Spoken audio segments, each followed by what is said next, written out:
પુષ્ટિ માર્ગ તો ઉત્સવનો માર્ગ છે, આનંદનો માર્ગ છે. અને અહીંયા નંદ મહોત્સવ દાઢી દાડણ આવ્યા. 18 શ્લોકમાં વર્ણન છે નંદ મહોત્સવ.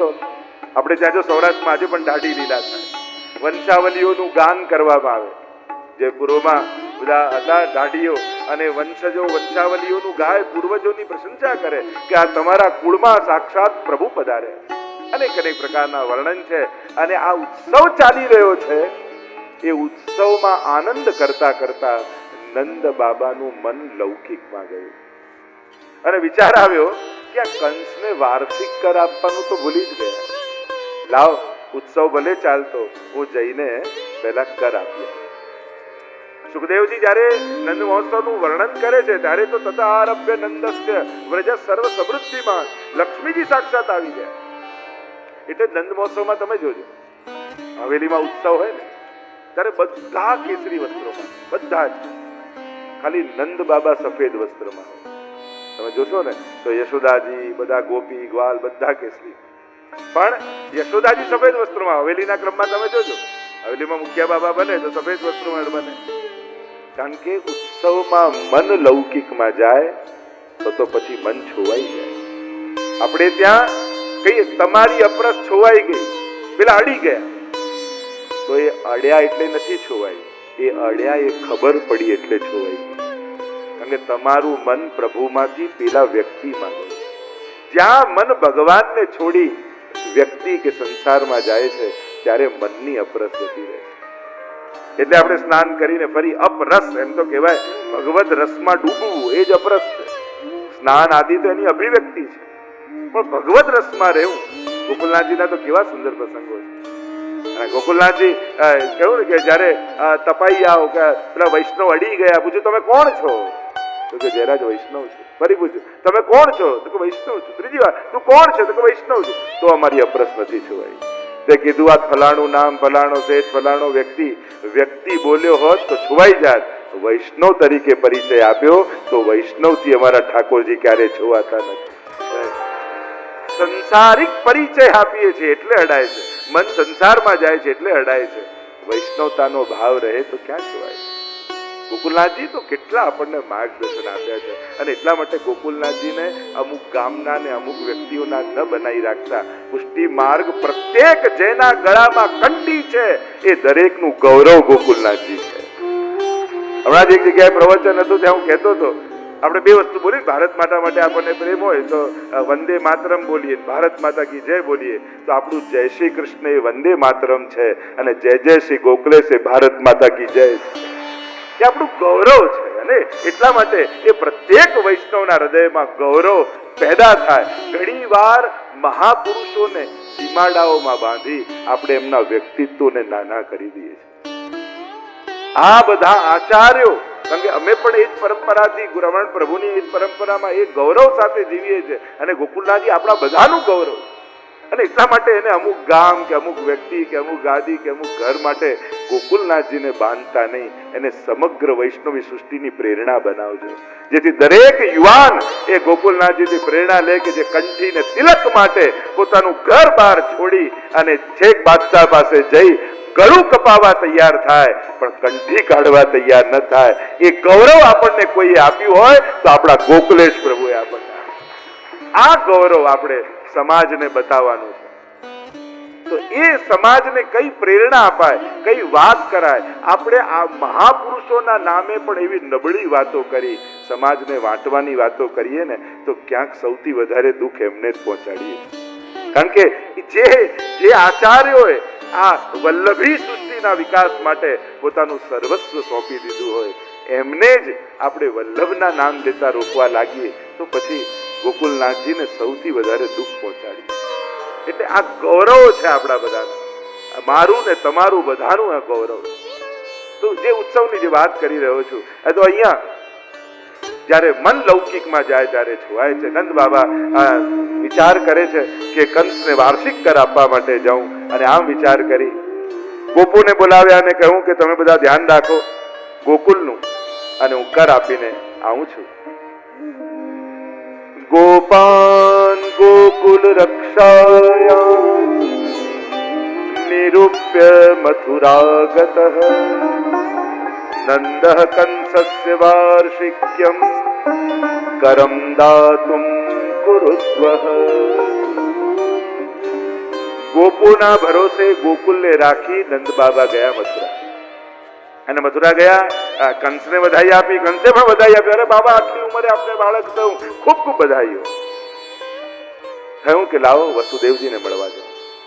વસુદેવજીને મળવા આવ્યા અને વસુદેવજીને કહ્યું, સમાચાર આપ્યા, અને એમણે કહ્યું કે તમારું બાળક મારું જ બાળક છે. એમને તું આત્મીયતા બતાવે છે. હા, મારું બાળક એ તમારું બાળક, તમારું એ મારું. વસુદેવજીએ કહ્યું કે મને ડર છે, તમે આ રીતે ગોકુળને એકલા ગોપોના ભરોસે મૂકીને આવ્યા, ત્યાં કંઈક ને કંઈક ઉત્પાદ થશે. બને તો જલ્દીથી જલ્દી તમે ગોકુળ જતા. આચાર્ય અર્થ એ કર્યો, ગોકુલ, ગો એટલે ઇન્દ્રિયો, એનો કુલ એટલે આ દેહ.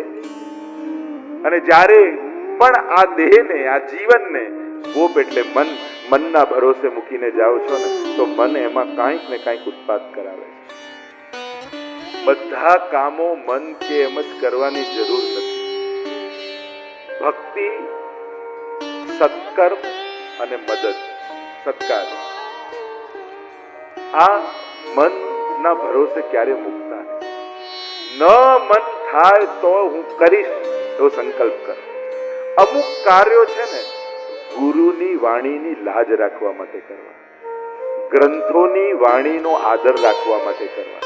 કારણ કે આપણું મન તો ક્યારે કોના માટે બગડી જાય કાંઈ ખબર નથી, કઈ ખબર નથી. આ મનના ભરોસે સત્કર્મોને મૂકવા જ નહીં, સેવાને મૂકવી જ નહીં.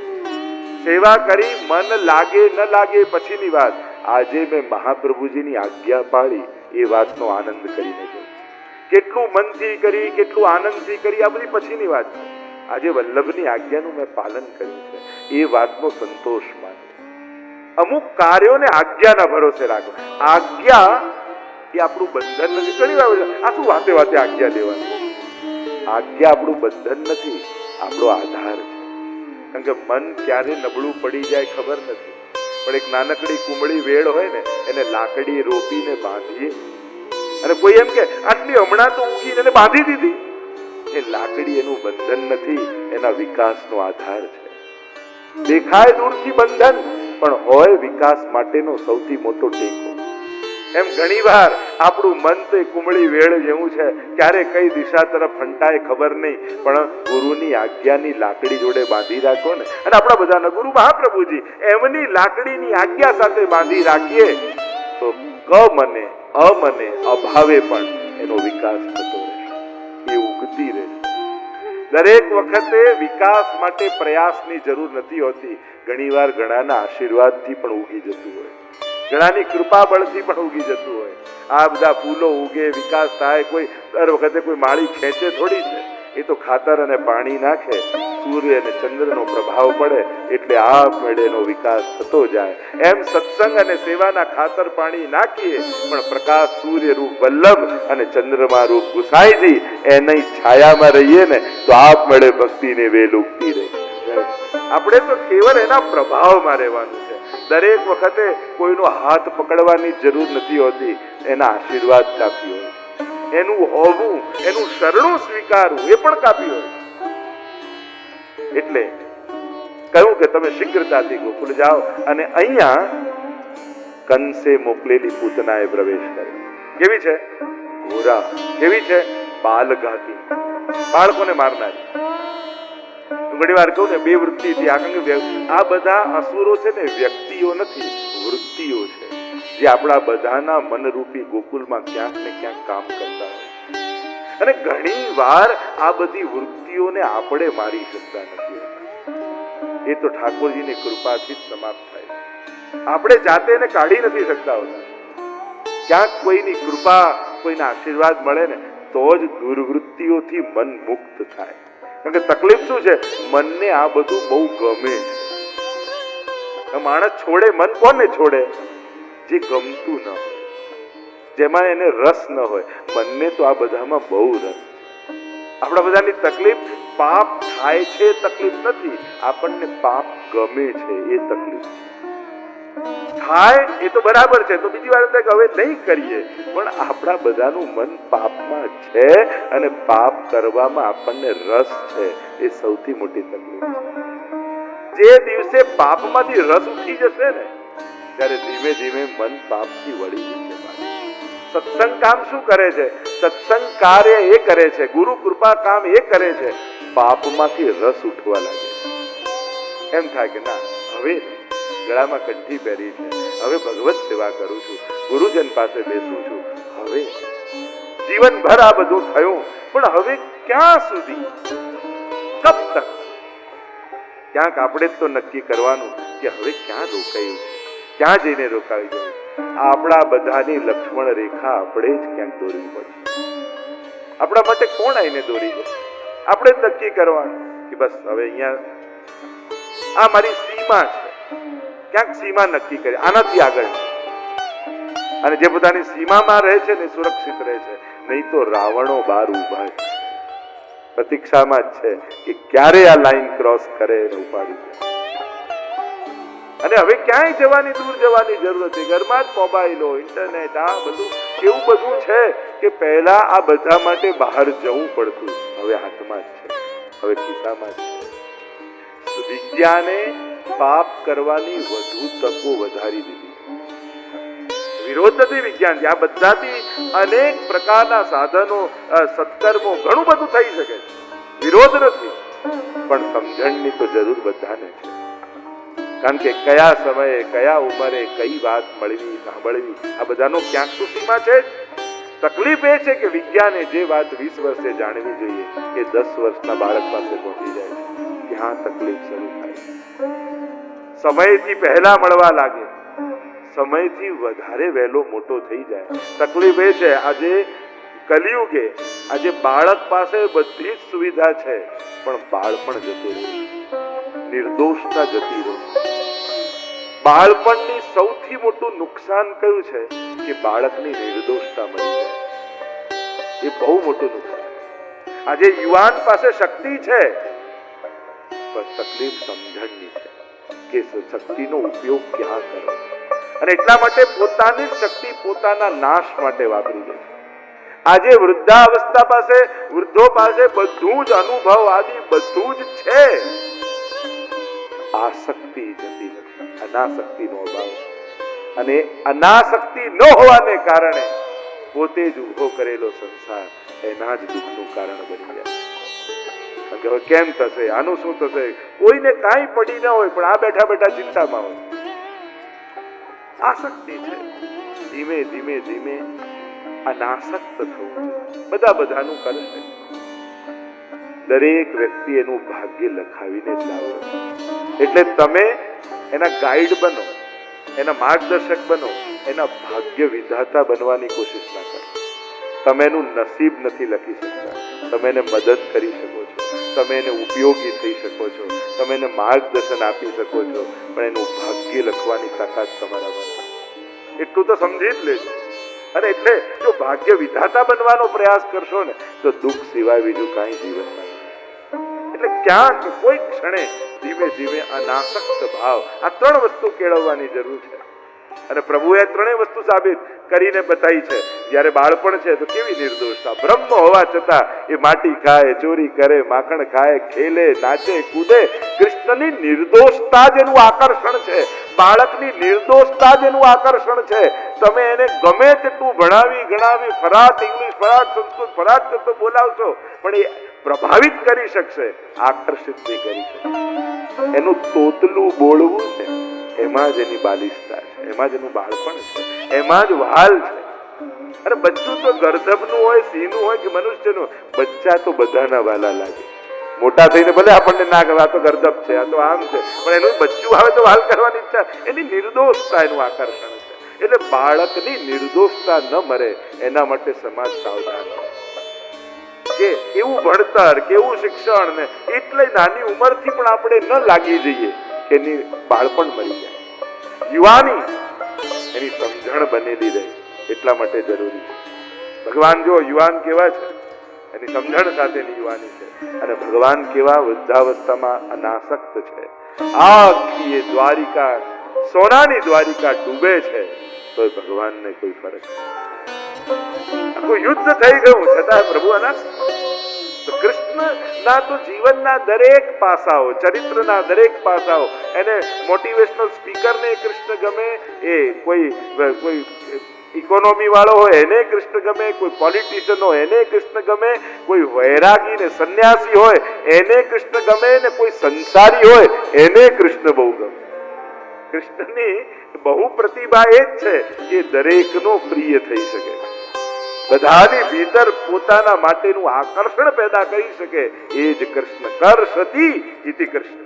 જે કર્ષણ કરે છે એ જ કૃષ્ણ.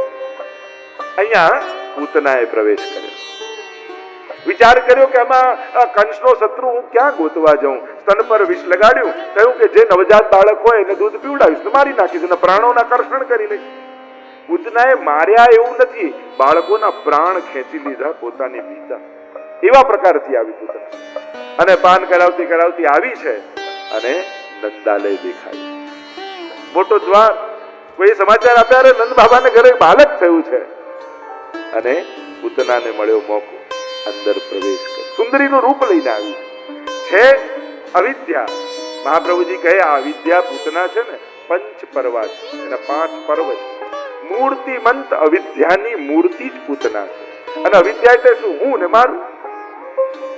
મેં અરુ મોર તોર તે માયા. મારું ને તારું એ જ અવિદ્યા છે. એ જ માયાની જાળમાં ફસાયેલો છે. માયા એટલે માયાને જાળ કહીએ ને. અને આજે જાળ તો બધા પાસે છે ને, નેટ છે ને બધાના મોબાઈલ પર. જાળને શું નેટ જ કહીએ ને, બધા જ ફસાયેલા છે. હમણાં કલાક જો નેટ બંધ થઈ જાય તો બધા વ્યાકુળ છે. ફસાવું ગમે છે આપણને. એવી જાળ છે. માયા કોને ન ગમે? અતિ પ્રિય છે દરેક. અને આ અવિદ્યા રૂપ પૂતના આવી, સુંદરીનું રૂપ લઈને આવી. પંચ પરવા છે, એના 5 પર્વ. આ જુદા જુદા અસુરો આવશે ને હવે, એ આ માયાના જ પર્વ છે, અવિદ્યાના જ પર્વ છે. દેહાધ્યાસ, પ્રાણાધ્યાસ, ઇન્દ્રિયાધ્યાસ, અંતઃકરણાધ્યાસ અને સ્વરૂપ વિસ્મૃતિ. આ 5 અધ્યાસ રૂપ પૂતના છે.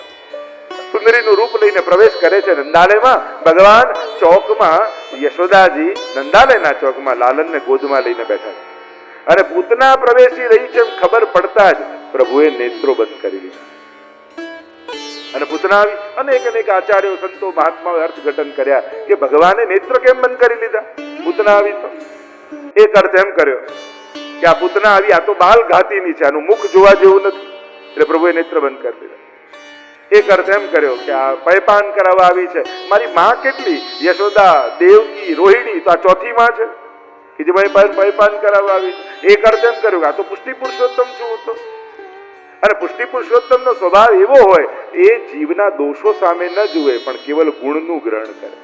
તો આ પૂતના વિષ લગાવીને આવી. એ વિષ લગાવવું દોષ છે, પયપાન કરાવવું એ ગુણ છે.